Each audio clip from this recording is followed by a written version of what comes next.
بسم اللہ الرحمن الرحیم نحمدہ و نصلی علی رسولہ الکریم۔ محترم ناظرین و سامعین، السلام علیکم ورحمۃ اللہ وبرکاتہ۔ نماز شروع کرتے وقت ہاتھ کہاں تک اٹھانے چاہیے اور کہاں باندھنے چاہیے، مرد کہاں پر ہاتھ باندھیں اور خواتین جو ہیں وہ کہاں پر ہاتھ باندھیں، اسی طرح اس کے بعد قرات خلف الامام کا مسئلہ یہ میں نے آپ حضرات کے سامنے بیان کیا ہے۔ اسی طرح رفع الیدین کہ نماز کے اندر رفع دین صرف پہلی مرتبہ کرنا چاہیے، اس کے بعد نہیں، اس پر تفصیل سے بات ہو چکی ہے۔ اس کے بعد جو تیسرا مسئلہ ہے جو اختلافی، وہ ہے آمین کا۔ اس سلسلے میں آپ حضرات کے سامنے یہ پیش کرتا ہوں کہ ہم یعنی احناف آمین آہستہ کیوں کہتے ہیں۔ احادیث سے دلائل: عن علقمۃ بن وائل عن ربی انہ صلی مع رسول اللہ صلی اللہ علیہ وسلم فلما بلغ غیر المغضوب علیہم ولا الضالین قال آمین واخفى بها صوتہ۔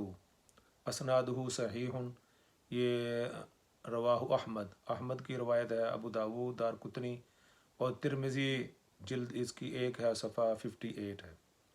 اس کا ترجمہ یہ ہے، علقمہ رضی اللہ تعالیٰ عنہ اپنے باپ حضرت وائل بن حجر سے روایت کرتے ہیں کہ انہوں نے حضرت صلی اللہ علیہ وسلم کے ساتھ نماز پڑھی، پس جب آپ نے ولاضالین پڑھا تو آمین کے وقت اپنی آواز کو پست رکھا۔ یہ حدیث صحیح ہے۔ دوسری حدیث: عن حجر بن عنبس عن وائل بن حجر قال سمعت رسول اللہ صلی اللہ علیہ وسلم اذا قرأ ولاضالین قال آمین وخفض بها صوتہ۔ یہ ابن شیبہ کی روایت ہے، مصنف ابن شیبہ۔ یہ مصنف ابن شیبہ والے امام بخاری کے استاد ہیں۔ اس کا ترجمہ یہ ہے، حضرت حجر بن عنبس حضرت وائل بن حجر رضی اللہ تعالیٰ عنہ سے روایت کرتے ہیں کہ میں نے سنا کہ حضور اقدس صلی اللہ علیہ وسلم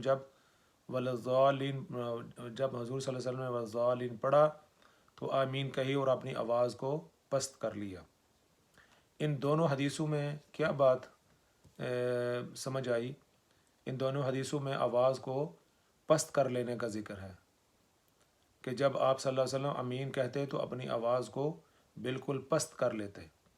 ان میں کہیں یہ ذکر نہیں کہ جب آپ آمین کہتے تو اپنی آواز کو بلند کر لیتے۔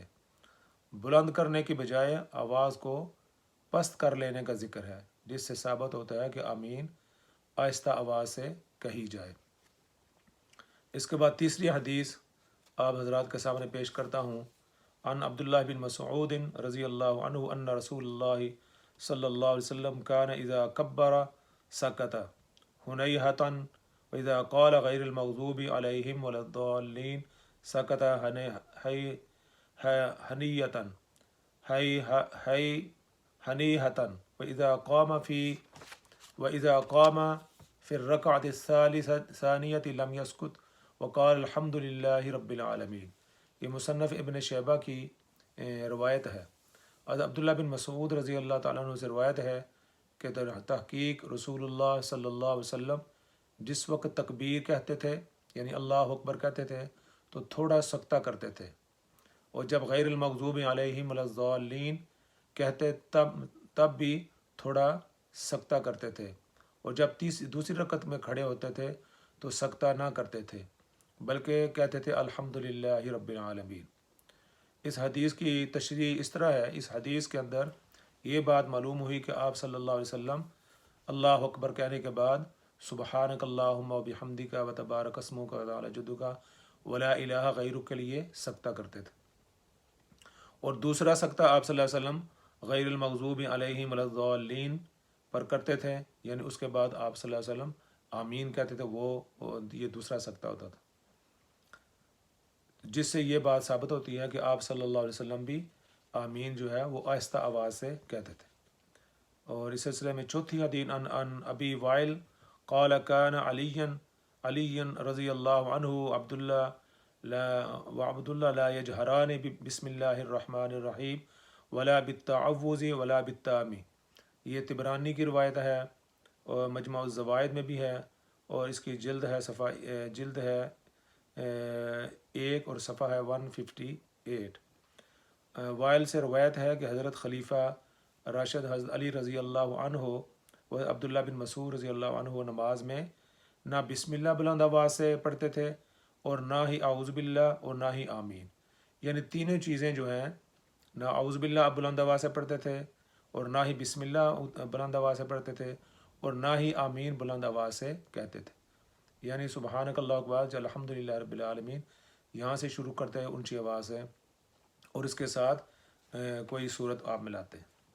اسی طرح 5ویں حدیث ابو معمر عن عمر بن الخطاب رضی اللہ عنہ انہ قال یخف الامام رابعا التعوذ و بسم اللہ و آمین و ربنا لک الحمد ربنا آمین و ربنا لک الحمد۔ اس کو علامہ عینی نے اپنی کتاب کے اندر اس کو نقل کیا۔ ابو عمر سے روایت ہے، ابو معمر سے روایت ہے کہ حضرت عمر بن خطاب رضی اللہ عنہ نے فرمایا کہ امام 4 چیزیں آہستہ آواز سے پڑھے۔ کون کون سی؟ اعوذ باللہ، بسم اللہ، آمین اور ربنا لک الحمد۔ یہ 4 چیزیں جو ہے یہ امام جو ہے آہستہ آواز سے کہے، اس کے اندر آمین بھی داخل ہے۔ حضرت ابراہیم نخعی رحمۃ اللہ علیہ جو تابعی ہیں، ان کا اس سلسلے میں کیا فتویٰ ہے؟ عن ابراہیم قال خمس یخفیہن الامام سبحانک اللہم و بحمدک والتعوذ و بسم اللہ الرحمن الرحیم و آمین اللہم ربنا لک الحمد۔ اس کی اسنادہ صحیح۔ اس کو کس نے روایت کیا؟ اس روایت کو عبد الرزاق نے، جس کی جلد ہے دوم اور صفحہ ہے 87۔ اسی طرح آثار السنن اس کا صفحہ ہے 104۔ از ابراہیم نخعی جو تابعی ہیں انہوں نے فتویٰ دیا ہے کہ امام 5 چیزوں کو آہستہ پڑھے۔ کون کون سی؟ سبحانک اللہم، اعوذ باللہ، بسم اللہ، آمین ربنا لک الحمد، یعنی یہ 5 چیزیں جو ہیں امام جو ہے یہ آہستہ آواز سے کہے۔ یہ جو امام ابراہیم نخعی ہیں یہ کون ہیں؟ یہ صحابہ کے دور میں پیدا ہوئے اور صحابہ کے دور میں ہی وفات پائی۔ آپ نے صحابہ رضی اللہ عنہ کی موجودگی میں فتویٰ دیا کرتے تھے۔ یہ فتویٰ بھی آپ نے صحابہ کرام کی موجودگی میں دیا، جس کی سب صحابہ رضوان اللہ علیہم اجمعین نے تائید کی اور کسی نے بھی اس سے اختلاف نہ کیا، کیونکہ آپ نے عین شریعت کے مطابق فتویٰ دیا تھا۔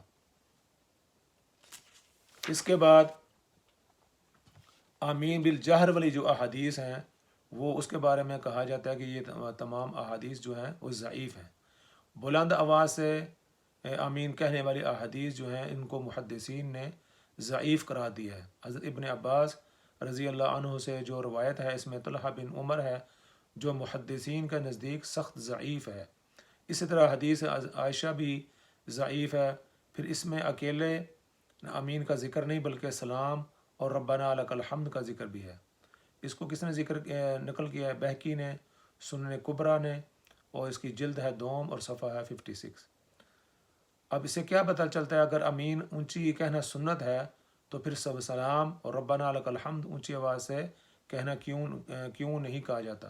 کیونکہ اس حدیث کے اندر تینوں چیزوں کا ذکر ہے۔ جب حدیث پر عمل کرنا ہے تو پھر پورا کیا جائے، باقی تینوں چیزیں جو ہے ربنا لک الحمد اس کو بھی بلند آواز سے کہا جائے اور سلام کو بھی بلند آواز سے کہا جائے، لیکن باقی چیزوں کو آہستہ کہا جاتا ہے اور آمین کو بلند آواز جاتا ہے۔ اب ایک اس سلسلہ میں اور بات جو ہے نا وہ بڑی شد و مد کے ساتھ کہی جاتی ہے کہ یہود اونچی آواز سے آمین کہنے سے جلتے ہیں۔ فرمایا یہ اس بارے میں ہے کہ یہ حدیث بالکل جھوٹی ہے۔ ایک بات جو ہے نا یہ بڑے زور و مد کے ساتھ تواتر کے ساتھ کہی جاتی ہے، اور پھر اس طرح کی باتوں کو جو ہے نا وہ مسلمانوں کے ساتھ بھی چسپا کیا جاتا ہے کہ یعنی جو حنفی ہیں ان کے ساتھ اونچی آواز سے کہیں تو یہ پھر جلتے ہیں۔ تو یہ آپ حضرات کے سامنے میں نے آمین بالجہر اور آمین کے بارے میں یہ ذکر کیا ہے کہ اس کا جو ہے نا آہستہ آواز سے کہنا، یہ ہمارے پاس اس کے سلسلے میں بے شمار دلائل ہیں جو میں نے آپ حضرات کے سامنے پیش کی ہیں، اور جو آمین بالجہر والی روایتیں ہیں اس کو محدثین نے ضعیف قرار دیا ہے۔ تو آمین جو ہے آہستہ آواز سے کہیں۔ اور ایک بات اور بھی کہی جاتی ہے کہ آپ حدیث کے اندر آتا ہے کہ آپ جب آمین کہتے ہیں تو وہ آپ کی جو آمین ہے وہ فرشتے بھی اس وقت آمین کہتے ہیں. جب امام کہتے ہیں غیر المغضوب علیہم ولا الضالین تو فرشتے بھی ساتھ آمین کہتے ہیں. تو فرشتے جو ہے نا وہ بلند آواز سے نہیں کہتے, وہ آہستہ آواز سے کہتے ہیں. تو جو آہستہ آواز سے آمین کہتے ہیں ان کی موافقت جو ہے وہ فرشتوں کے ساتھ ہوتی ہے. فرشتے بھی آہستہ آواز سے کہتے ہیں کیونکہ ان کو کوئی نہیں سنتا, اور اسی طرح جو ہے اپنا حنفی بھی آہستہ آواز سے کہتے ہیں. تو ان دونوں کی آپس کے اندر موافقت ہو جاتی ہے. تو ثابت یہ ہوا, خلاصہ یہ کلام یہ ہے کہ آمین جو ہے آہستہ آواز سے کہنی چاہیے, بلند آواز سے کہنی جو نہیں کہنی چاہیے. تو بلند آواز سے کہنے والی احادیث جو ہیں ان کو محدثین نے ضعیف قرار دیا ہے. اللہ تعالیٰ مجھے بھی اور آپ کو بھی احادیث پر اور نبی پاک صلی اللہ علیہ وسلم کی سنتوں پر عمل کرنے کی توفیق عطا فرمائے. والسلام علیکم ورحمۃ اللہ وبرکاتہ.